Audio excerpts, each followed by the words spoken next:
और चलिए खबरों में आगे बढ़ेंगे, जहां उत्तराखंड में चुनावी प्रचार का शोर थम चुका है। 24 जुलाई को होगा पहले चरण का मतदान। 28 जुलाई को दूसरे चरण की वोटिंग होने वाली है। पहले चरण में 49 विकास खंडों में मतदान होने वाला है, तो प्रथम चरण में इन विकास खंडों में चुनाव होने वाला है। अल्मोड़ा, काकुड़ा, धौला देवी, ताड़ीखेत, भैंसिया छानी समेत तमाम अलग अलग इलाके हैं जहां पर दरअसल पहले चरण का मतदान होना है। तो पंचायत चुनाव को लेकर सारी तैयारी हो गई है। 24 जुलाई को पहले चरण का मतदान होगा, साथ ही 28 जुलाई को दूसरे चरण का मतदान होगा। चुनावी शोर जो है वो पूरे तरीके से थम चुका है। तो उधम सिंह नगर में, खटीमा, सितारगंज, गदरपुर और बाजपुर में कहां कहां पहले चरण का मतदान हो रहा है वो आपको बता रहे। चंपावत के लोहाघाट और पाटी में होना है। पिथौरागढ़ में धारचूला, डीडीहाट, मुंसियारी और कनाली चीना में होना है। इसके अलावा नैनीताल में बेतालघाट, ओखल, कांडा, रामगढ़, वधारा में, वहीं बागेश्वर में, गरुड़ और कपकोट में भी पहले चरण का मतदान होना है। उत्तरकाशी की बात करें तो मोरी, पुरोला और नौगांव में मतदान होना है। चमोली जिले की बात करें तो देवाल, थराली, ज्योतिर्मठ और नारायणबगढ़ में यहाँ पर चुनाव होने वाला है। टिहरी में, जौनपुर, प्रतापनगर समेत कई अलग अलग जगह है जहां पर पहले चरण का मतदान होना है। जाखणीधार, थौलधार और भिलंगना में भी मतदान होना है। देहरादून में चक्राता, कालसी, विकासनगर की बात करें तो यहाँ भी मतदान होगा। दूसरी तरफ पहले चरण में पूरी तैयारी यहां पर कर ली गई है। बता दें कि 24 जुलाई को पहले चरण का मतदान होना है और 28 जुलाई को दूसरे चरण का मतदान होना है।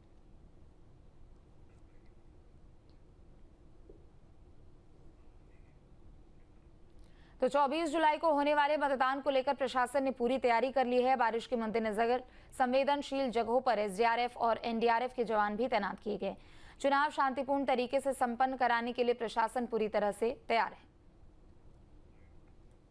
आज 5 बजे हमारा सभी चुनाव का अभियान जो है वो अब थम चुका है। अब जो आगे की कार्रवाई है वो है जो हमारी कल की पार्टियां रवाना होनी है वो अब होंगी। मैं अगर पार्टियों की बात करूं तो हमारी जो 3 दिन पहले जो पार्टियां रवाना होनी थी उसमें कुल हमारी 8 पोलिंग पार्टियां थीं। अगर मैं थोड़ा ब्रेकअप पे भी जाऊं तो इसमें जनपद पिथौरागढ़ की, मुंसियारी की हमारी टोटल 3 पार्टियां थी जो हमारी कल जा चुकी हैं, और ज्योतिर्मठ चमोली जनपद में 5 पोलिंग पार्टियां थी जो कल प्रस्थान कर गई थी। आज की मैं बात करूं, आज जो है हमारी कुल 497 पोलिंग पार्टियां हैं जो आज अपने गंतव्य के लिए निकली हैं।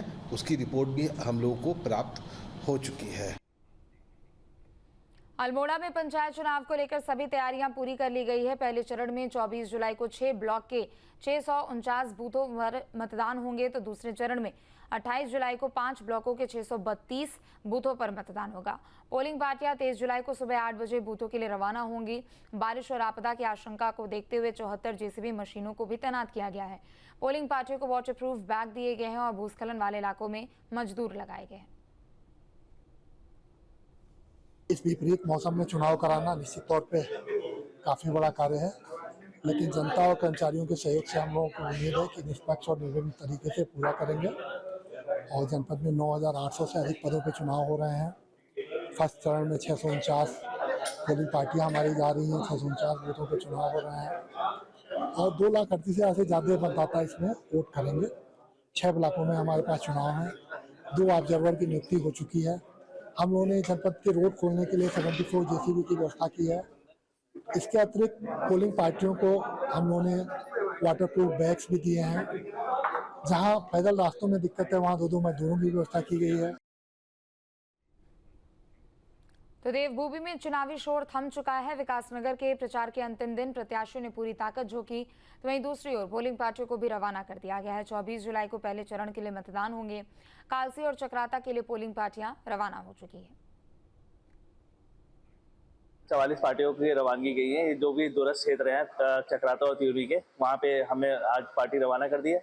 बाकी की कल 93 पार्टियां जो हैं वो कल रवाना की जाएगी और परसों 24 तारीख को इसका मतदान होना है। आपदा को लेके SC PMJSY के नोडल बनाए हुए हैं और जगह जगह पे हमने JCB की व्यवस्था करी हुई है PMJSY और PWD के अधिकारियों ने। तो जैसे भी कहीं मोटा मार्ग बनने की सूचना मिलती है तो JCB तुरंत पहुंचा दी जाएगी वहाँ पर।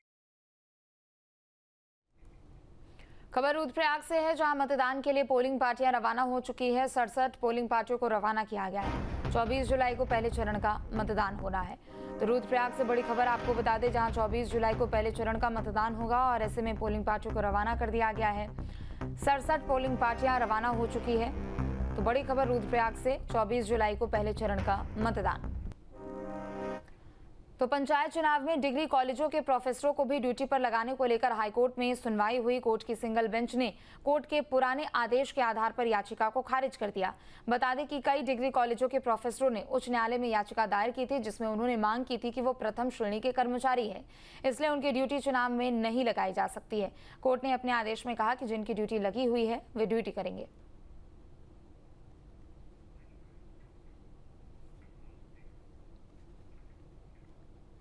हाईकोर्ट में सितारगंज से प्रधान पद के लिए नामांकन निरस्त होने की याचिका पर सुनवाई हुई। कोर्ट ने बृजेंद्र सिंह की याचिका खारिज कर दी। कोर्ट ने चुनाव की तारीख नजदीक होने का हवाला देकर याचिका खारिज कर दी। बृजेंद्र सिंह पर सरकारी जमीन पर अतिक्रमण करने का आरोप था, जिसकी वजह से उनका नामांकन रद्द कर दिया गया। बृजेंद्र सिंह ने कोर्ट में याचिका दाखिल कर नामांकन रद्द के फैसले को चुनौती दी थी। बजेंद्र सिंह नाम के व्यक्ति जो ग्राम प्रधान का चुनाव लड़ रहे थे सितारगंज ब्लॉक से, उनका नामांकन इस आधार पर निरस्त हो गया था कि उनका वन भूमि में अतिक्रमण है। उस आदेश को चुनौती देते हुए उन्होंने एक रिट याचिका आयोजित की थी।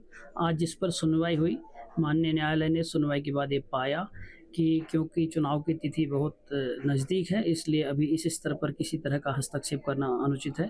तो इस आधार पर उनकी रिट याचिका को निस्तारित कर दिया। खबर देहरादून से है, जहां पर उत्तराखंड में ऐसे दर्जनों गांव हैं जो कि पंचायत चुनाव में हिस्सा नहीं लेते हैं, क्योंकि कई गांव वन पंचायतों की श्रेणी में आते हैं और वन पंचायतों में प्रधान के चुनाव नहीं होते हैं।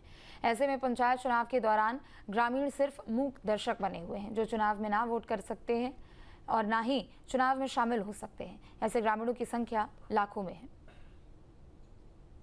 मुख्य रूप से जो वन ग्राम है, वन ग्राम ये वो ग्राम है जो इंडियन फॉरेस्ट एक्ट के अंतर्गत पंजीकृत या आपके नोटिफाइड हुए हैं।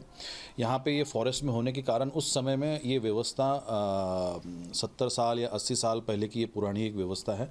1927 में इंडियन फॉरेस्ट एक्ट बना था, तो उसी के अंतर्गत ये वन ग्राम की व्यवस्था बनी हुई है। इसमें उस समय में इनके चुनाव की प्रक्रिया नहीं थी, क्योंकि ये पंचायती राज इंस्टीट्यूशन काफ़ी बाद में आया हुआ है।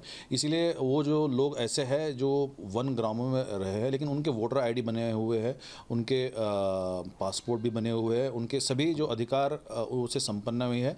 और वर्तमान में ये बताना भी चाहूँगा मतलब इस माध्यम से कि रामनगर में ऐसे वन ग्राम हैं जिसको फॉरेस्ट राइट एक्ट के अंतर्गत उनके कम्युनिटी राइट्स को सेटल किया गया है और वन ग्रामों को एक स्पेशल राजस्व ग्राम के रूप में उनको घोषित भी किया गया है, जिसके अंतर्गत उनको जो मूलभूत सुविधाएं है वो भी उनको प्रदान की जा रही है। और इस टाइप की जो ग्राम प्रधान की जो व्यवस्था है वहाँ पे भी उन गांवों में भी जो है इसको इम्प्लीमेंट किया जा रहा है।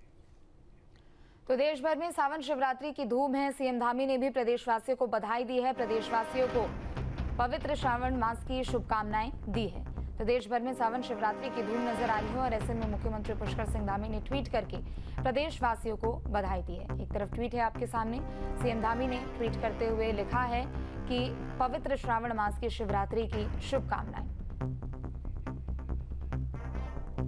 तो देश भर में सावन शिवरात्रि की धूम है। एक तरफ शिवालयों में भक्तों की भीड़ बढ़ती जा रही है, तो दूसरी तरफ प्रदेशवासियों को सीएम धामी ने भी शिवरात्रि की शुभकामनाएं दी है, बधाई दी है। जहां भक्ति है हर शब्द में, कथाओं में छिपे हैं दिव्य रहस्य और ज्योतिष देता है जीवन को दिशा। धर्म से जुड़ी हर बातों को जानने के लिए हमारे चैनल स्तुति को सब्सक्राइब करें। चैनल पर जाने के लिए इस लिंक पर क्लिक करें।